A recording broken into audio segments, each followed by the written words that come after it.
Upang matugunan naman ang problema sa trapiko ng mga kababayan nating commuters sa Metro Manila, nakatakdang umarangkada ang Love Bus program ng MMDA at Get Philippines sa Pasig City sa mga susunod na buwan. Si Nomer Corporal para sa 13 sa tanghali live. Nomer? Agreement ang nilagdaan sa pagitan ng Metropolitan Manila Development Authority at Get Philippines para sa Electronic Love Bus program. Ang naturang inisyatiba ay bahagi ng pagtugon sa bilin ni Pangulong Ferdinand R. Marcos Jr.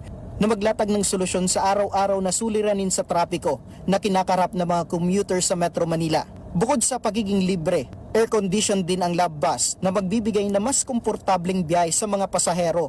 Kaya nitong magsakay ng hanggang 30 pasahero bawat biyahe.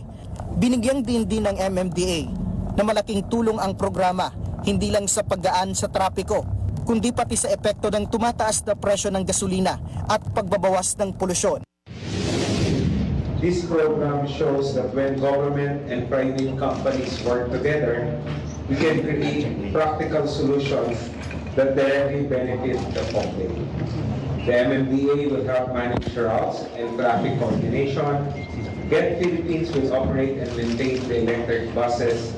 Our sponsors will provide support to help fund the service. Samantala, Nudge, nakatalang umarangkada ang Love Bus program sa huling linggo ng buwan ng Abril o sa unang linggo ng buwan ng Mayo. Para sa mga balitang totoo at laging bago, Nomer Corporal para sa 13 sa tanghali ng Congress TV.